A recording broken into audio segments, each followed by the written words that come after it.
छत्रपती शिवाजी महाराज आणि समर्थ रामदास स्वामी यांच्याविषयी काही ठिकाणी विरोधाभास झाला. हो. त्यावर जर तुम्ही प्रकाशझोत टाकला तर आमच्या सहित श्रोत्यांना सुद्धा अत्यानंद दिसेल. समर्थ रामदास स्वामी आणि छत्रपती शिवाजी महाराज हे माझे शिष्य आहेत असा कुठेही उल्लेख केला नाही.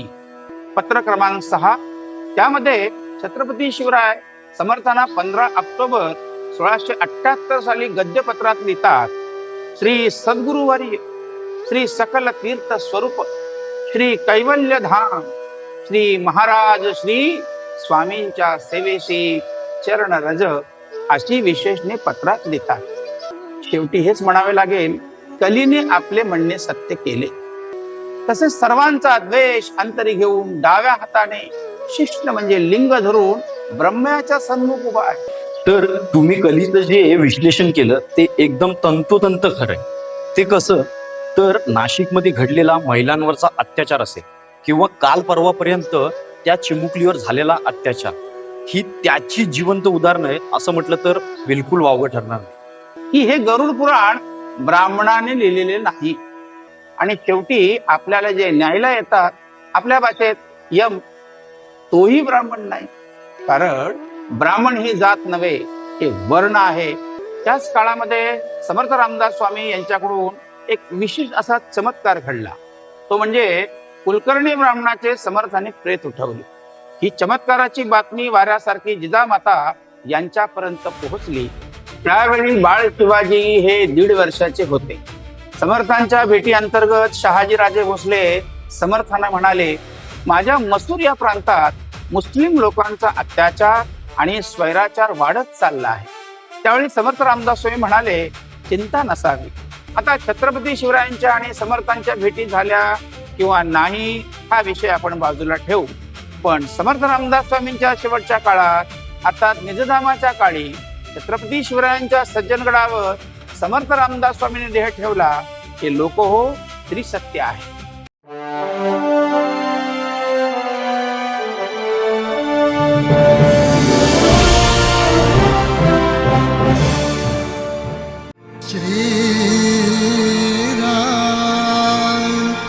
जय राम जय जय राम श्री राम अर्थ तिथ दे.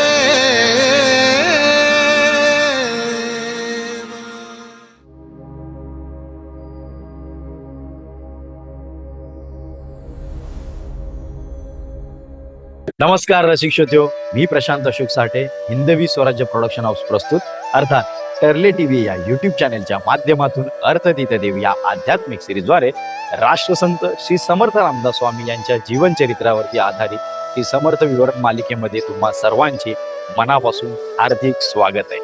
पंदिरकर सर, तुमचे सुद्धा पुन्हा एकदा हार्दिक स्वागत. सर, आजच्या विषयाची सुरुवात ना माझ्या अंतरी असलेल्या प्रश्नाने करा अशी खरंच माझी इच्छा आहे. कारण माझ्यासहित या प्रश्नाचे उत्तर अखिल भरतखंडाला अपेक्षित आहे. असं म्हटलं ना तर खरंच वावगं होणार नाही. श्री समर्थांची कृपा असल्यामुळे प्रशांतजी आजच्या मालिकेतील श्री समर्थ विवरण हे श्रोत्यांच्या अपेक्षेनुसारच होईल. पंदिरकर सर, छत्रपती शिवाजी महाराज आणि समर्थ रामदास स्वामी यांच्याविषयी काही ठिकाणी विरोधाभास झाला. हो. त्यावर जर तुम्ही प्रकाशझोत टाकला तर आमच्या सहित श्रोत्यांना सुद्धा अत्यानंद दिसेल. अगदी पण त्याआधी एका भक्ती रचनेने स्मरण करू आणि विवरणास आरंभ करू. मंगल चरण मंगल मूर्ते विघ्न विनाशक नमो नमः. जानकी वल्लभ श्री रामचंद्र एक वचनी एक बाणी एक पत्नी नमो नमः. चक्रधारी नारायणाय कृष्णं वंदे नमो नमः. संन्यस्त योद्धा अवतार मारुती मुक्तिदाता नमो नमः। हर हर गंगे शिव समर्थ अचल स्वरूप शिव शंभो। चंडी उपासक क्षत्रिय कुलावतंस राजाधिराजाय सिंहासनाधीश्वर शिव छत्रपती नमो नमः। शिव छत्रपती नमो नमः। जय जय रघुवीर समर्थ। श्रोते हो, हा श्री समर्थ विवरणाचा क्रम नाही, परंतु माझे अनेक मित्र आणि स्नेही यांनी सांगितले आपली श्री समर्थ विवरण मालिका सुरू आहे आणि मीडियामध्ये छत्रपती शिवाजी महाराज आणि समर्थ रामदास स्वामी यांच्यामधील वादाचा विषय घेऊन शाब्दिक भांडणे सुरू आहे आणि आपण काहीच बोलत नाही। तेव्हा मी त्यांना म्हटले, श्री समर्थ विवरणातून त्याचे उत्तर श्री समर्थ आपल्याकडून नक्कीच देतील, म्हणून हा विशेष मालिकेचा भाग। आज या कलियुगात मनुष्यरूपी शाब्दिक वादविवाद आणि वितंड वाट सुरू आहे। शेवट मात्र भयंकर आहे, कारण विजय हा सत्याचाच असतो। सत्यमेव जयते। आज इथे एका गोष्टीची आठवण करावीशी वाटते। कोणी वाचले आहे किंवा नाही मला माहित नाही, पण मी वाचले आहे। श्री सद्गुरु चरित्र ज्ञान विवरण अध्याय 2 शिष्य दीपक आख्यान नाम। आणि अगदी तसेच आज या कलियुगात घडत आहे। शेवटी हेच म्हणावे लागेल, कलीने आपले म्हणणे सत्य केले।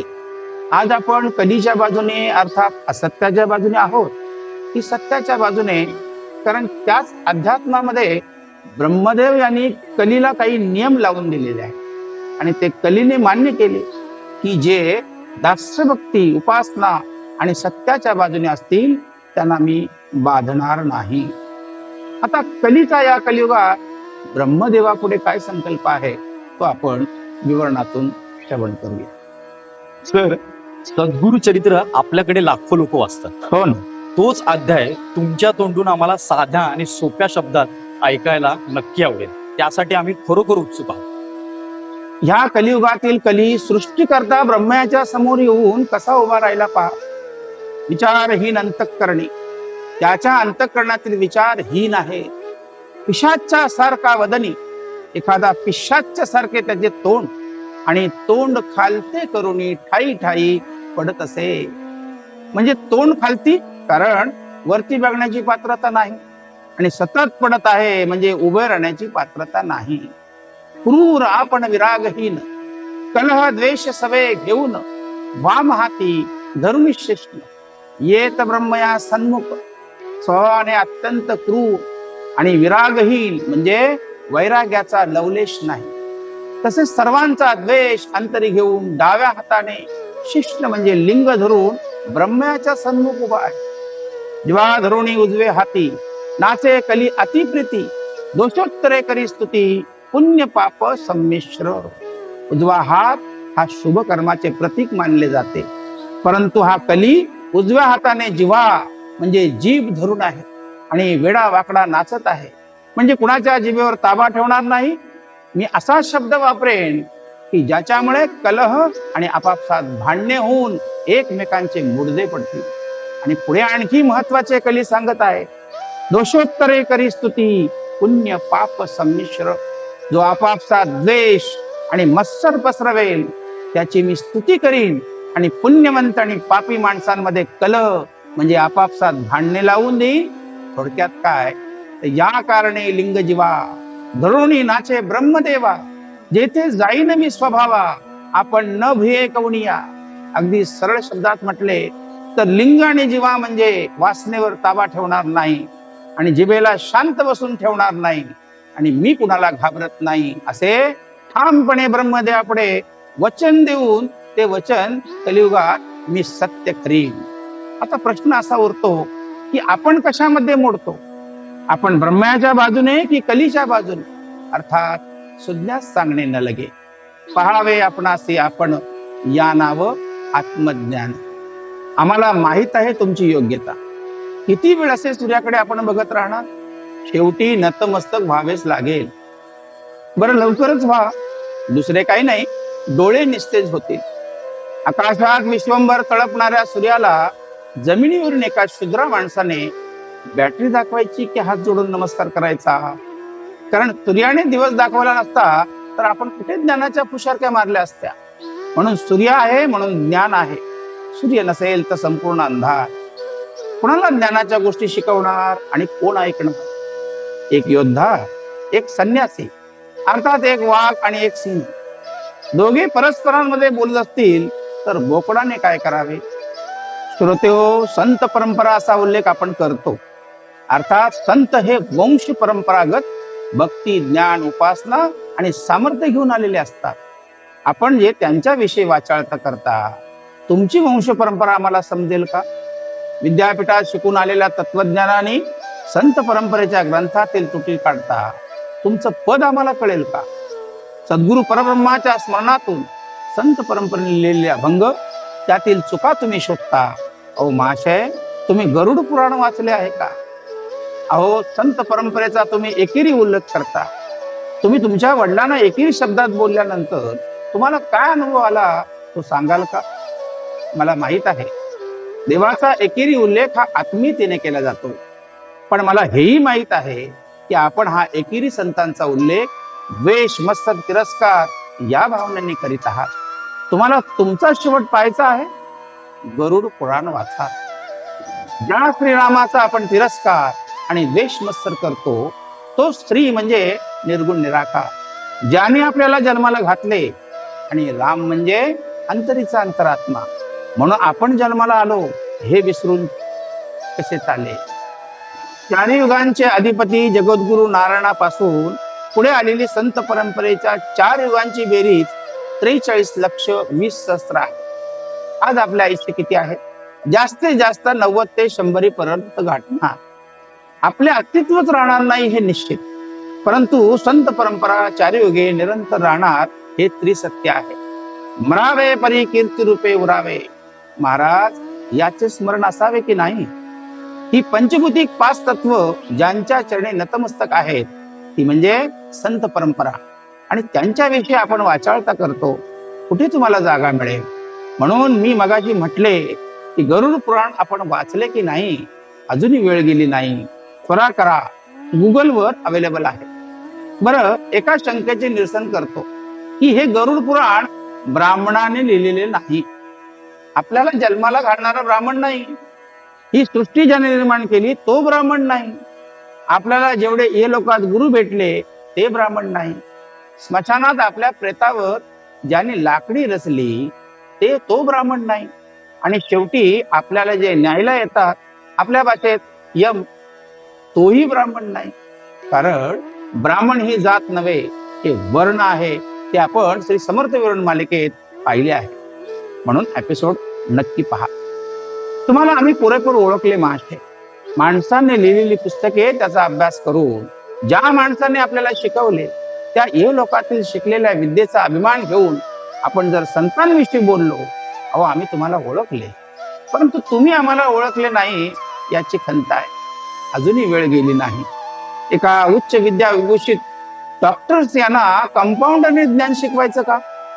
संत ज्ञानेश्वरांची विद्वत्ता काढणाऱ्या अज्ञानेश्वरांना काय उपमा द्यायची? या सर्वांची उत्तरे श्रोते हो तुम्ही द्यायची आहे. तर तुम्ही कलीचं जे विश्लेषण केलं ते एकदम तंतोतंत खरंय. ते कसं? तर नाशिकमध्ये घडलेला महिलांवरचा अत्याचार असेल किंवा काल परवापर्यंत त्या चिमुकलीवर झालेला अत्याचार, ही त्याची जिवंत उदाहरणं आहे असं म्हटलं तर बिलकुल वावगं ठरणार नाही. आणि आता आपण विचारत असलेल्या प्रश्नाचे उत्तर की छत्रपती शिवाजी महाराज आणि समर्थ रामदास स्वामींच्या बद्दल काही ठिकाणी विरोधाभास जाणवतो. तर कसे आहे श्रोते हो? एकीकडे प्रभू श्री रामचंद्राने जन्म घेतला तर दुसरीकडे हनुमंताने जन्म घेतला. अर्थात ही नियोजित संकल्पना आहे. म्हणून त्या 2 विभूतींनी स्वधर्म रक्षणार्थ हिंदवी स्वराज्याची पताका आणि सत्कीर्ती जगभर पसरावी, त्याकरिता जे कार्य केले ते न भूतो न भविष्यती. बरं, आज आपण कुणाच्या सामर्थ्यावर जगतो आहे? त्याचे एकच उत्तर येईल, ते म्हणजे श्री शिवसमर्थ. आणि प्रशांतजी, आपण सांगितल्याप्रमाणे विरोधाभास हा आपल्या अंतरी आहे. नियती आणि नियंत्याच्या पुढे या जगात कुणाचेच काही चालत नाही. प्रभू श्री रामचंद्र आणि पवनसुत हनुमान यांच्या सामर्थ्यापुढे 3 युगात राक्षसी कृत्यांचा समूळ विनाश झाला. तेव्हाचे राक्षस बाहेर होते, आता ते राक्षस मनुष्याच्या आत येऊन मनुष्य देहाचे बीज नष्ट करण्यासाठी आलेले आहे. आणि असे जरी असले तरी इथे कलियुगात सामर्थ्यहीन आणि खगोल भूगोल विज्ञान युगातील अणुरेणूचा अभ्यास करून आम्हीच सर्वस्व आहोत असे म्हणणाऱ्या जीवांचे श्री सामर्थ्यापुढे काय महत्व आहे? आणि श्रोते हो, कसे आहे, कृतयुगात शिवशक्तीच्या अर्थात श्री महागणेशाच्या विरोधात राक्षसांनी दुष्कृत्य केले. त्रेतायुगात प्रभू श्री रामचंद्रांच्या विरोधात रावण महाराज उभे राहिले. द्वापार युगात श्रीकृष्णस्वारींच्या विरुद्ध कंस महाराज उभे राहिले. म्हणून जर अवलोकन केले तर नेहमी सत्याच्या विरुद्ध असत्य, देवांच्या विरुद्ध राक्षस, संतांच्या विरुद्ध असंत, श्रद्धेच्या विरुद्ध अंधश्रद्धा, ज्ञान वैराग्य सामर्थ्याच्या विरुद्ध ज्ञान विज्ञान आणि विनाश, तसेच धर्माच्या विरुद्ध अधर्म आणि इंडियाच्या विरुद्ध पाकिस्तान, हे सूत्रच आहे. आता प्रश्न असा उरतो की ही विरोध करणारी मंडळी कोण आहे? 3 युगे झाली आणि आता कलियुग. या सर्व ज्येष्ठ आणि श्रेष्ठ विभूतींनी या भूतलावर अवतार घेऊन न भूतो न भविष्यती असे कार्य करून गेले. आणि आजही या इहलोकात त्या विभूती निर्गुण असून सगुण स्वरूपात या अखंड इहलोकात संचार करीत आहे. कारण भरतखंडी पुण्यभूत, कारण सर्वच्या सर्व संत परंपरा या आपल्या भरतखंडातच जन्माला आलेले आहेत. आपले महत्भाग्य आहे, कारण कुठलेही संत हे परदेशात जन्माला आलेले नाही. आपला भारत देश म्हणजे सुजलाम सुफलाम मलयज शीतलाम शस्य श्यामलाम मातरम वंदे मातरम. साधू संत येते घरा, तोची दिवाळी दसरा. म्हणूनच आपण या विज्ञान युगात सुख समृद्धीने आणि निर्भय स्थितीत नांदत आहोत. समर्थ रामदास स्वामी आणि छत्रपती शिवाजी महाराज हे माझे शिष्य आहेत असा कुठेही उल्लेख केला नाही. पुन्हा एकदा सांगतो, परंतु श्री समर्थांनी दासबोधासहित अनेक ग्रंथांमध्ये आणि भक्ती रचनेत छत्रपती शिवरायांचा गौरवशाली उल्लेख केला आहे. हे त्रिसत्य नाकारता येत नाही. परंतु छत्रपती शिवरायांनी समर्थांना पत्रात लिहिताना श्री मारुती अवतार, श्री रघुपती अशा अनेक प्रकारचे उल्लेख केलेले दिसतात. तसेच आपण ज्याला चापळची सनद म्हणतो, पत्र क्रमांक 6, त्यामध्ये छत्रपती शिवराय समर्थांना 15 ऑक्टोबर 1678 साली गद्यपत्रात लिहितात, श्री सद्गुरुवर्य, श्री सकल तीर्थ स्वरूप, श्री कैवल्य धाम, श्री महाराज श्री स्वामींच्या सेवेशी चरण रज अशी विशेषणे पत्रात लिहितात. आता ते खरे आहे की खोटे हा विषय वेगळा. परंतु समर्थ रामदास स्वामींनी छत्रपती शिवरायांच्या अर्थात भोसले घराण्यांच्या 3 पिढ्यांमध्ये समर्थ कसे कार्यरत होते त्याचे आपण विश्लेषण करणार आहोत. श्रोते हो, आपल्याला माहीतच आहे की समर्थ रामदास स्वामी अर्थात बाळ नारायण वयाच्या 11व्या वर्षी लग्नाच्या बोहळ्यावर निघून थेट पंचवटीला अर्थात नाशिक टाकळीला पोहोचले. तो नाशिक प्रांत छत्रपती शिवरायांचे पिताश्री श्री शहाजीराजे भोसले यांच्या अख्यातारीत अर्थात त्या प्रांताचे प्रमुख शहाजीराजे भोसले होते. त्या 2 महंतांच्या अनेक वेळा भेटी गाठी व्हायच्या. त्याच काळामध्ये समर्थ रामदास स्वामी यांच्याकडून एक विशेष असा चमत्कार घडला. तो म्हणजे कुलकर्णी ब्राह्मणाचे समर्थाने प्रेत उठवले. ही चमत्काराची बातमी वाऱ्यासारखी जिजामाता यांच्यापर्यंत पोहोचली. तेव्हा जिजामाता शहाजीराजांना म्हणाल्या, भवानी मातेच्या कृपेने आणि श्रीहरी नारायणाच्या कृपेने बाळ शिवबा आपल्या उदरी जन्माला आला. परंतु आताची परिस्थिती अत्यंत गंभीर आहे. जिकडे तिकडे अत्याचार, गुलामगिरी, तसेच उपासमार आणि यवनी साम्राज्य पसरलेले आहे. आणि आपल्याच नाशिक टाकळी या हद्दीमध्ये एक तरुण रामदास गोसावी म्हणून बरेच वर्षापासून तिथे राहत आहेत. त्याने कुलकर्णी ब्राह्मणाचे प्रेत उठवले म्हणे. आम्हा त्यांना भेटण्याची इच्छा आहे. त्यावेळी बाळ शिवाजी हे 1.5 वर्षाचे होते.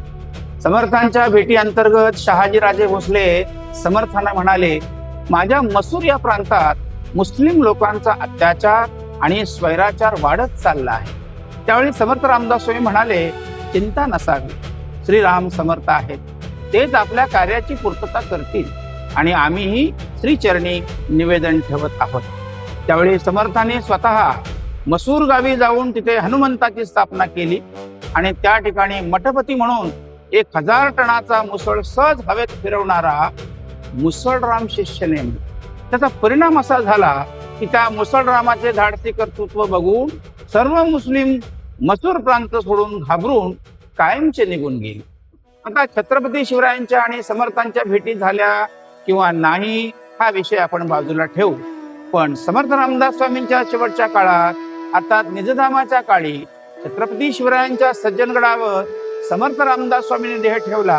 हे लोक हो त्रिसत्य आहे, अर्थात सुज्ञास सांगणे न लगे श्रोते परमेश्वराची केवळ.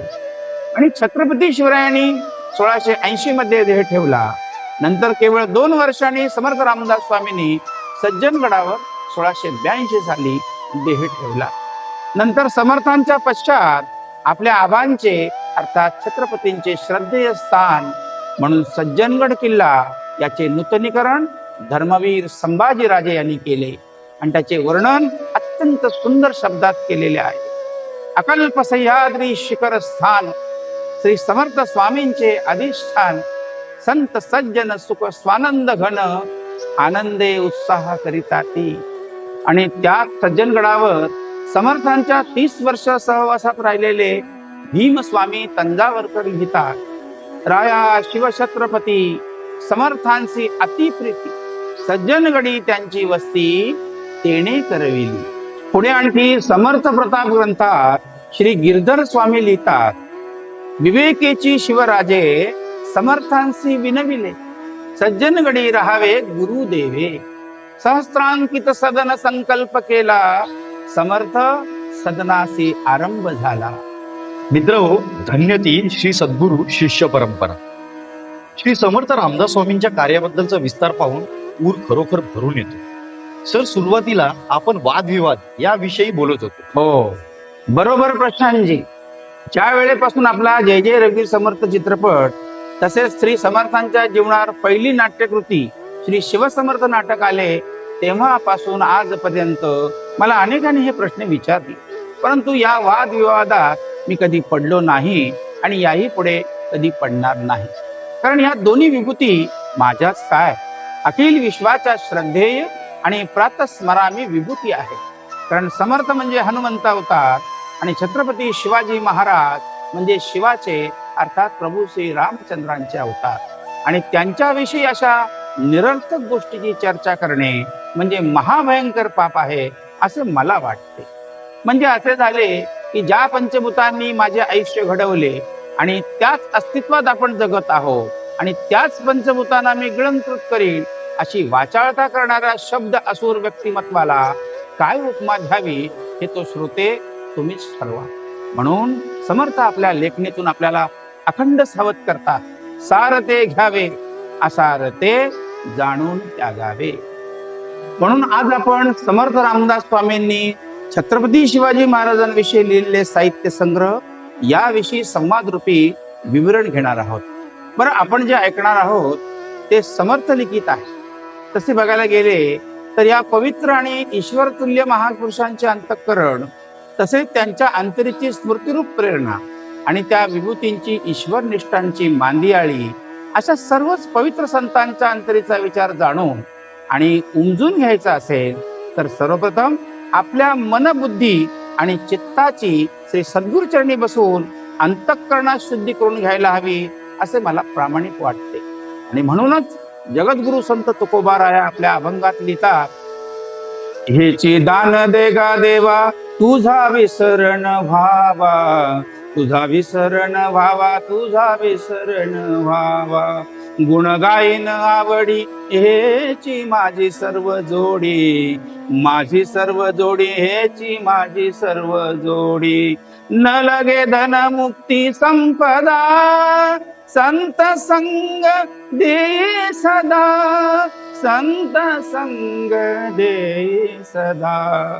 तुका म्हणे गर्भवासी सुखे घालावे आमासी, सुखे घालावे आमासी, सुखे घालावे आमासी.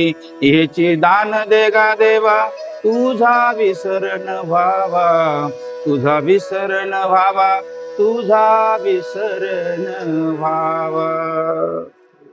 वा. श्रोतेहो, संतांच्या ग्रंथ साहित्यावर परब्रह्माचे अर्थात जगद्गुरु नारायणाचे सामर्थ्य आहे असे सर्व संत म्हणतात. म्हणून इथे समर्थ रामदास स्वामी म्हणतात, श्री समर्थ कृपेची वचने तोहा दासबोध. तर प्रत्यक्ष माऊली ज्ञानेश्वर महाराज पसायदानात म्हणतात, आता विश्वात्मके देवे येणे वागयज्ञ तोषावे, तोषोनी मज ध्यावे पसाय दान हे. तर एकीकडे समर्थ म्हणतात, कुठल्याही संतांनी आपलं महत्व वाढावं म्हणून भक्ती केली नाही, तर श्री सद्गुरु कृपा झाली म्हणून ही इमारत फळाली. जी हवा आपण घेत आहोत त्याचे अस्तित्वच नाकारणे, ज्या पावसामुळे अखिल जीवसृष्टी सुजलाम सुफलाम होते त्याचे अस्तित्व नाकारणे, ज्या पृथ्वीवर आपण निर्धास्तपणे जगत आहोत त्याचेही अस्तित्व नाकारणे, तसेच आपल्या सर्वांना सामर्थ्य पुरवणारा गगन, अहो ज्याच्या अंतरी कुठल्याही प्रकारचा गगन अर्थात निरभ्र आकाश, अशा भव्य आकाशात विहार करणारा बारीक असा ढग, त्या आकाशाचे जर अस्तित्व नाकारत असेल तर श्रोते हो, आकाशाच्या जीवावर जगणाऱ्या शूद्र भरकटणाऱ्या जीवाला काय उपमा द्यावी बरं. याचे अस्तित्वच काय आहे तर ढग, अर्थात तो ढ पण आहे आणि त्याच्या अंतरी ग पण आहे. असा तो ढग त्याने संतांच्या विषयी आक्षेप घ्यावा म्हणजे यांच्या अंतरी कली किती घुसला असेल ते आता तुम्हीच ठरवा. अहो इथे टीसी उभा राहिला की घाम फुटतो, अचानक पोलीस इन्स्पेक्टर घरी आला की अपराधी असल्याची जाणीव होते, ईडीची धाड पडली तर छातीत धडधड होते, सतत 4-5 दिवस पाऊस पडला तर मनुष्य बाहेर पडू शकत नाही, ज्वालामुखी बाहेर पडल्यानंतर मनुष्याचे अस्तित्वच राहणार नाही. बरं सतत सोसाट्याचा वारा आला तर बिल्डिंग सहित झाडे सगळी कोलमडून पडतात. अशी सामर्थ्यवंत पृथ्वी, आप, तेज, वायू आणि आकाश ही पंचमहाभूते ज्या संतांच्या चरणी नतमस्तक होतात त्या संतांच्या विषयी तुमच्या आमच्यासारख्या वर्षानुवर्ष तुंबलेल्या गटारातील क्षुद्र किड्यांनी वाचाळता करावी हे काही सुज्ञपणाचे लक्षण नाही. श्रोते हो, कृतयुगात श्री मंगलमूर्ती अध्या अर्थात श्री महागणेशांचे महर्षी व्यासांनी शिष्यत्व स्वीकारून सामर्थ्य पुरवले. त्रेतायुगात प्रभू श्री रामचंद्र यांना वशिष्ठ स्वारीने सामर्थ्य पुरविले. द्वापार युगात सांदीपणे श्री सद्गुरूंनी श्रीकृष्णाचे शिष्यत्व स्वीकारले. आता कलियुगात प्रत्यक्ष जगद्गुरु नारायणाने अखिल संतांचे अस्तित्व स्वीकारले. आणि असे असताना संतांचे ग्रंथसंपदा वाचून संतांच्या चुका दाखवणे म्हणजे तुम्ही आम्हाला तुमची ओळख करून दाखवून तुमच्या दुष्कृत्याची ओळख देत आहात असे म्हटले तर वावगे होणार नाही. श्रोते हो, मागे आपण अभ्यासागणित श्री समर्थ विवरणात पाहिले की जगद्गुरु संत तुकाराम महाराज यांच्या आगमनाची तिथी 22 जानेवारी 1608.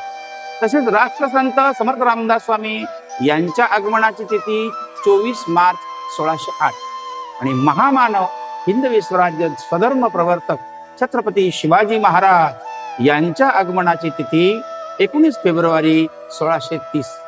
म्हणजे आता बघा, एक संत देहू गावात, दुसरे संत जांब गावात आणि तिसरे योद्धा हे शिवनेरी गावात जन्माला येतात. आणि या तिघांचा एकमेकाशी कधीच संबंध आला नाही असे कोणी म्हणणे म्हणजे यांच्याविषयी काय बोलावे अहो शब्दच आठवत नाही. आता आणखीन थोडे विस्तारित स्वरूपात पाहू. जगद्गुरु संत तुकाराम महाराज अर्थात विष्णूचे अवतार, राष्ट्रसंत श्री समर्थ रामदास स्वामी अर्थात हनुमंताचा अवतार आणि छत्रपती शिवाजी महाराज हे प्रत्यक्ष प्रभू श्री रामचंद्रांचे अवतार. आता या संत महंतांच्या बद्दल मनुष्याने काय बोलावे हा प्रत्येकाचा वैयक्तिक विषय आहे. कारण कुणाच्या अंतरी लागावा धक्का, आईसी वर्तणूक करू नका असे समर्थच म्हणतात. श्रोते हो, नंतर पुढे समर्थांचे आणि छत्रपती शिवरायांचे आत्ताचे वंशज काय म्हणतात तेही आपण पुढच्या एपिसोडमध्ये पाहणार आहोत. पण एक विचार अंतरी आला, तो श्रोत्यांसमोर सादर करतो. आपल्या भारताच्या 15व्या आदरणीय राष्ट्रपती श्रीमती द्रौपदी मुर्मू मॅडम, प्रधानमंत्री सन्माननीय श्री नरेंद्रजी मोदी सर, तसेच रक्षा मंत्री आदरणीय श्री राजनाथ सिंग, हे तीनही आदरणीय मंत्री आणि देश कल्याणकारक विभूती आपल्या वैयक्तिक आयुष्यात आणि राजकीय व्यासपटावर कधीच एकत्र आले नाहीत असे जर कोण म्हणत असेल, तर या वैचारिक वृत्तीला तुम्ही कुठला पुरस्कार देणार आहात? पंदिरकर सर, यापेक्षा सोपी आणि जाणीवपूर्वक मांडणी खरोखर माझ्या आयुष्यात तरी मी कुठेही ऐकलेली नाही. एक एक इतिहासकालीन पानं आपल्या मुखातून उलगडताना क्रांतीची मशाल पेटताना दिसत आहे. मित्रांनो, थांबायची खरोखर इच्छा नाही, परंतु वेळेचं बंधन असल्याकारणे आज आपण इथंच थांबत आहोत. देश आणि परदेशातून या श्री समर्थ विवरण मालिकेला प्रचंड प्रतिसाद मिळत आहे आणि कमेंट सुद्धा येत आहे. म्हणून पंदिरकर सरांच्या लेखणीतून आणि विवरणातून साकारलेली पुढील श्री समर्थ विवरण मालिकेची उत्कंठा मित्र हो तुमच्या सहित माझ्या अंतरी सुद्धा लागून राहिलेली आहे. तेव्हा पुन्हा भेटूया पुढच्या पर्वात. तत्पूर्वी श्री समर्थांची अशीच नवनवीन माहिती जाणून घेण्यासाठी तुम्ही आमच्यासोबत जोडलेले राहा. त्याकरता आमच्या चॅनलला लाईक करा, सबस्क्राईब करा आणि हो, तुमच्या मित्रपरिवारासोबत हा एपिसोड तुमच्या सोशल मीडियावर शेअर करायला अजिबात विसरू नका. पुन्हा भेटूया पुढच्या पर्वात. श्रीराम सर, श्रीराम. श्रीराम. श्री राम जय राम जय जय राम.